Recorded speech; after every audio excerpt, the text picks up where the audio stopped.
So we've seen up to now in some of the tutorials that we've been pulling in a 3D object and using that as a source of numerous effects.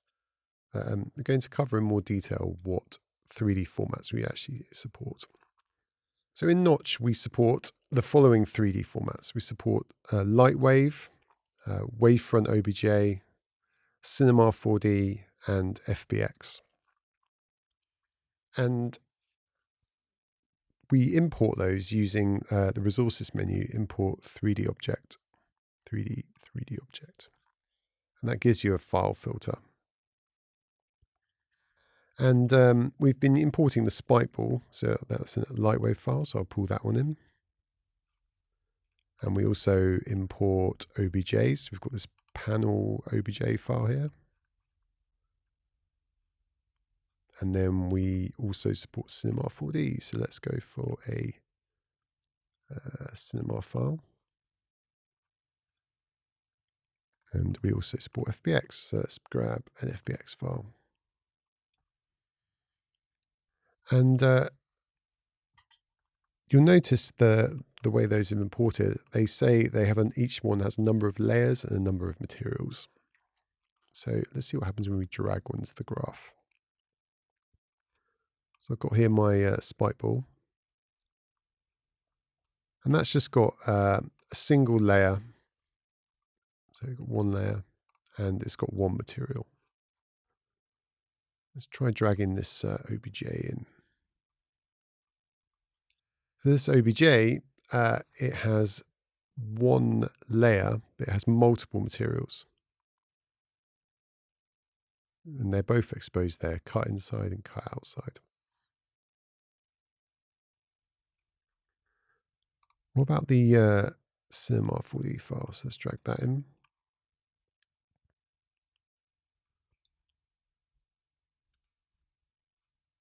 And this is very, very big, this file. Let's scale it down. And the Cinema file, because the Cinema C4D file is a scene format, it can have multiple meshes inside one file. So, and you can choose between those meshes with the layer index parameter. So I've got the first layer, second, third, fourth. They all happen to be cubes. They're just all different colors of cube. And with the FBX, let's hide this one for a sec.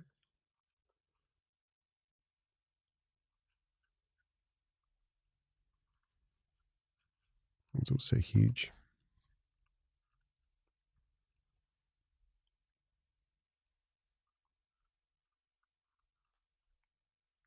Similarly, we have multiple layers. And they're the same. They're just all boxes with different materials, but they come through as different meshes. Let's hide those for a while. So what can we do with a 3D object in Notch? If I have a look at the wireframe quickly, if we go with the spike ball, then with the basic mesh, we can subdivide and smooth that mesh using Notch on the GPU. So we have a subdivision levels parameter here. Let's start adding that. That's wrong mesh. Let's start adding that. So by increasing this, you can see that the mesh gets subdivided and denser, and we can increase the smoothing iterations as well. So this smooths the mesh, and the subdivision levels subdivides the mesh. So between them, you can create a smooth surface.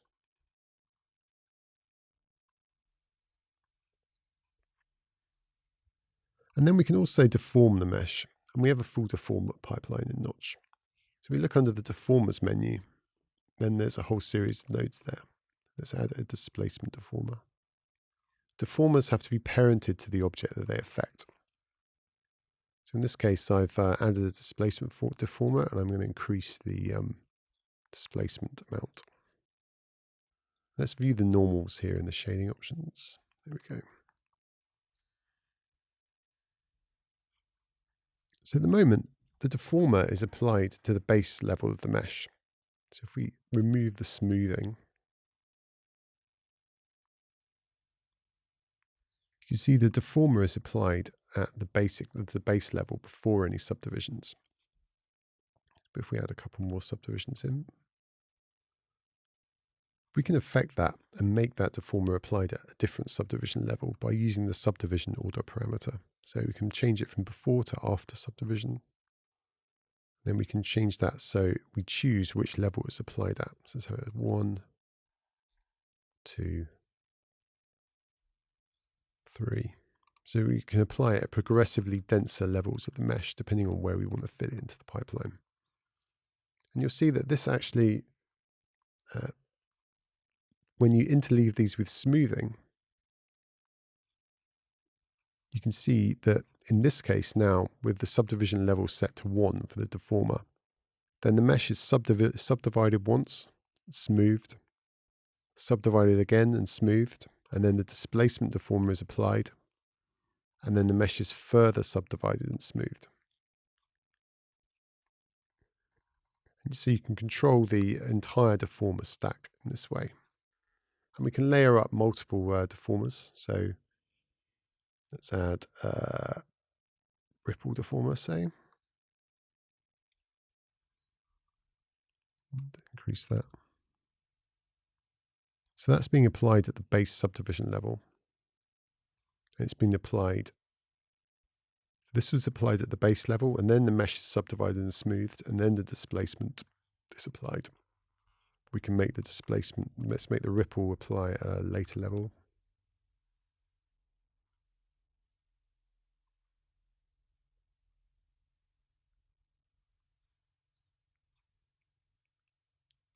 So you can see that the deformers are ordered based on where in the subdivision stack they're applied.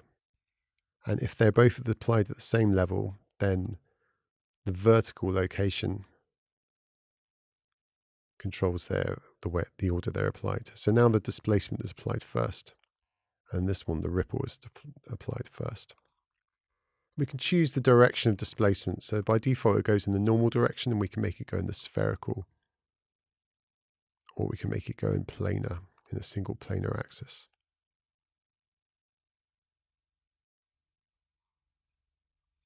Similarly with this one.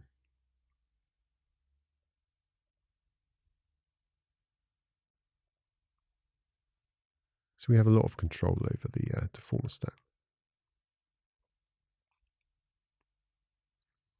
And there's a whole range of deformers here covering things like curl noise or displacement mapping or sine wave deformers and numerous others.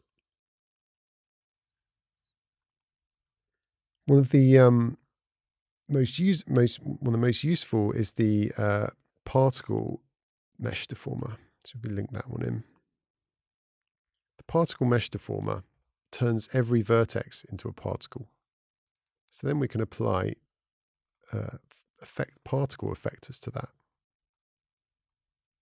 and a particle assimilation will be applied to the vertices of the mesh. And again, this can work at different subdivision levels. This is working at there we go. So let's apply that at a slightly later subdivision level. Another one. You can see it's applying increasingly dense meshes. And obviously this has the potential to make vertices overlap themselves heavily, but this is how you would do a cloth simulation, by using a cloth effector, linking this to the particle mesh deformer. The cloth effector does a simulation where the energies are distributed between neighboring vertices in a cloth solver. So you can start creating cloth effects from meshes easily.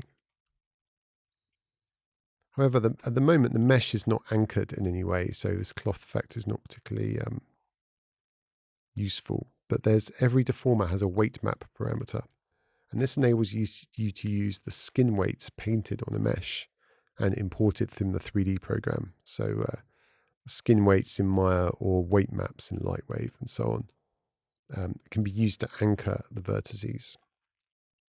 So you can make it that only certain vertices are affected by the deformer.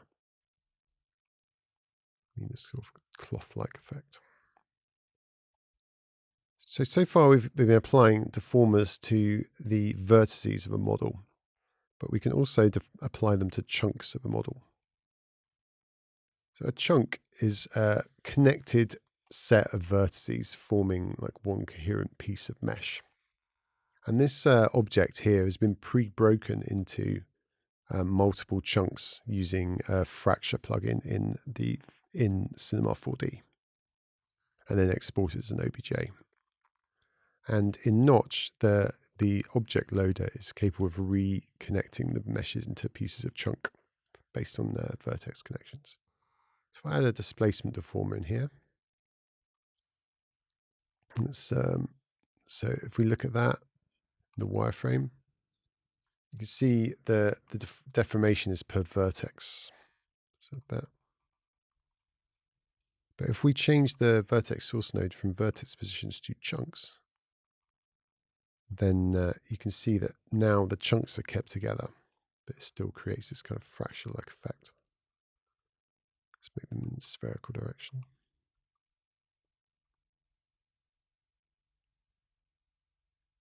And you control the center of that spherical deformation there. So we can use these deformers to fracture a mesh or blow them apart based on their chunks. And a particularly effective effector for this is the chunk effector deformer. So if we link that one in, this enables you to use clone effectors on chunks of a mesh. So I've got a chunk effector in here. I'm going to add a randomize effector and attach it to the deformer's effectors input. And then let's add some deformation here. So you can see now each chunk of the mesh is being treated as a clone for the purposes of the effector. So we can use the full flexibility of the clone effector stack for breaking up and modifying meshes. Similarly, we can use all the other effectors that we would be used to using. So we can use the target effector as well.